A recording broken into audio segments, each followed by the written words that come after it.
All right, so hey, great to talk with all of you today. This is Adisa again, here to talk about some follow up questions regarding Stoic philosophy. First of all, I'm thankful for all of the questions. I appreciate you deeply, and I hope that I don't sound too crazy because I have allergies, as all real nerds do, and I'm a real nerd.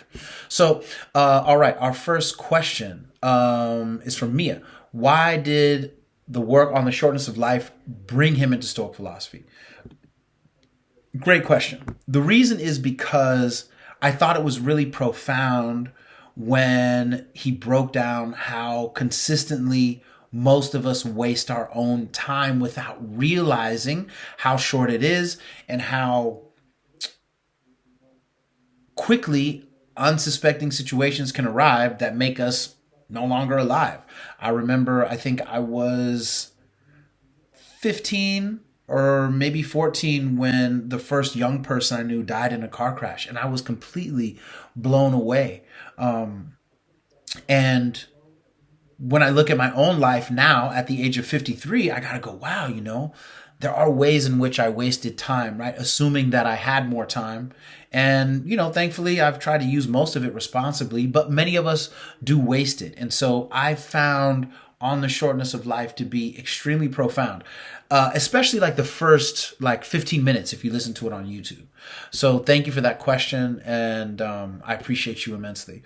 All right. Also, I don't know everybody's name or how to say it right, so I'm always assuming that I'm doing people justice.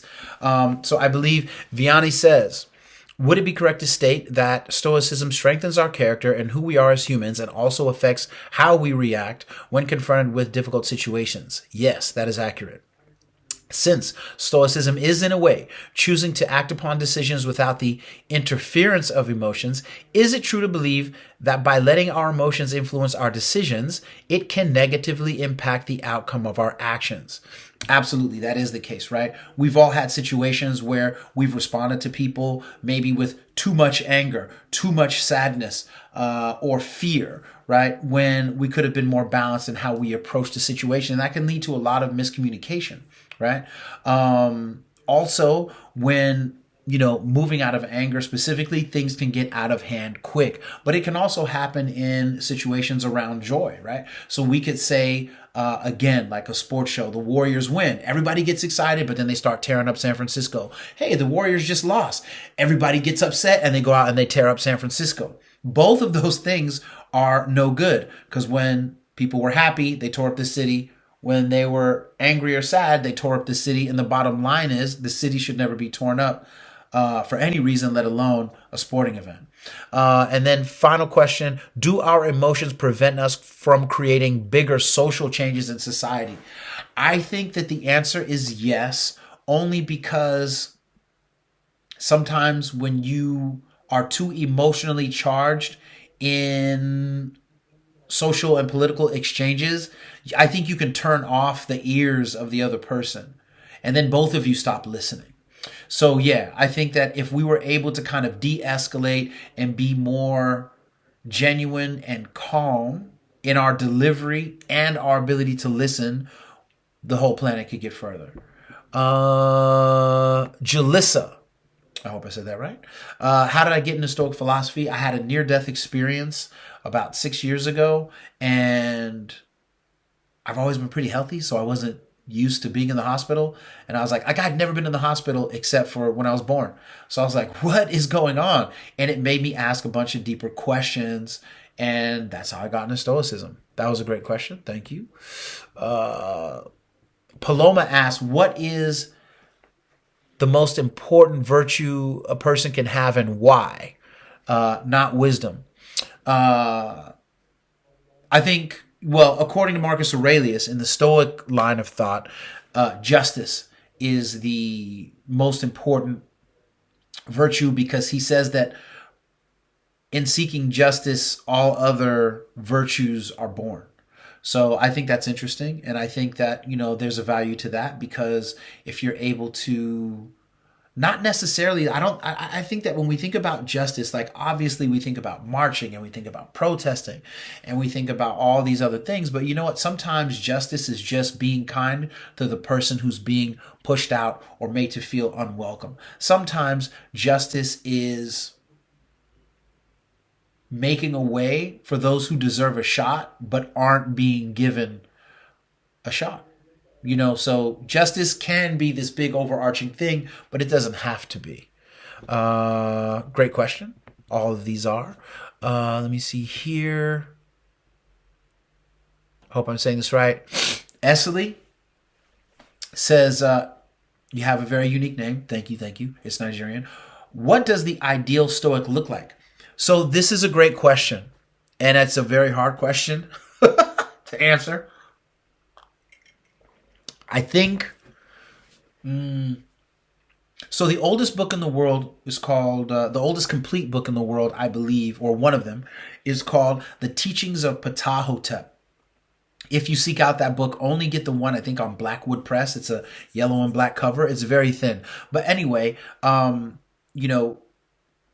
Ptahhotep says, that no person should ever reach the idealistic heights that they, seek, right? Like the level of perfection you should never get there. And I was just watching Mean Girls this weekend, and I don't know, spoiler alert, and they have the math question, right? What is the limit of A, B, or C? The answer is the limit does not exist.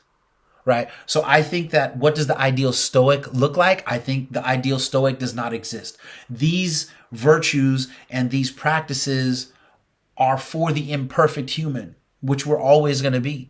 And we're always seeking the higher heights of all of the Stoic virtues or other virtues, knowing we can never fully embody all of them wholly, consistently for long periods of time. Because we're human, because we're flawed, and because we always have work to do on ourselves.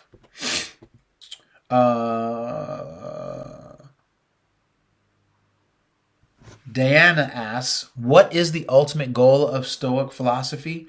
I think, and I could be wrong, but I think that the ultimate goal of Stoic philosophy is starting with self-mastery, having greater compassion for the world around you, and treating people justly.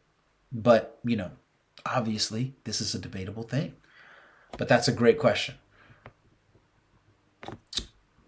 Jordy actually wrote an amazing paragraph, and I won't read all of it, but I thought that what was awesome was they mentioned Seneca's quote, wherever there is a human being, there is an opportunity for kindness, and how they support that kind of ideal.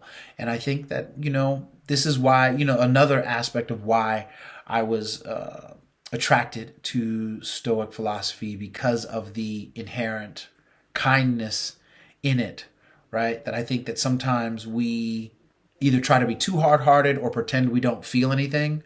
And for me, I found Stoicism to be a really good balance of them. And then Ganiv, if I said it correct, said, what is like the truth in the pursuit of truth referring to? I think that the truth, like everything, is always changing. There were people who thought the earth was flat, and then they learned better. There were mathematical equations that people thought were eternal, and then they found something new. There were scientific assumptions made that later got broken. And so I think that the truth is always alive, and I think the truth is organic, and that we're catching up to some of these truths, right? And we're breaking down barriers to understand new truths. So I think that, the pursuit of truth is just the best collection of facts that we have at the time, and not leaning on old facts just because they are comfortable to us. But that is a fantastic question. And then Afsara says, what inspired you to talk about the impact of Stoic philosophy? Really, it was just the value of peace and clarity that Stoicism brought to my own life. I also think that Stoicism is kind of like Buddhism, where, Buddhism did a great job and does a great job of being close to other faiths and religions without kind of trying to overtake it. And I think that Stoic philosophy is similarly special because, you know, you can be Muslim, Christian, Jewish, Hindu, Buddhist, right? And you can practice Stoicism, or you can be an atheist, or you can be agnostic and still practice Stoic ideals. And you could relate to someone who may not share your religious perspective at all, but you agree on these virtues and you can seek better for yourself and the other through them. I hope you have an awesome day. I hope that my allergies didn't mess up this video too much, and I hope I said everybody's name right. I appreciate you. Thank you for improving me. Have a fantastic day. I gotta go to jiu-jitsu practice. Take care.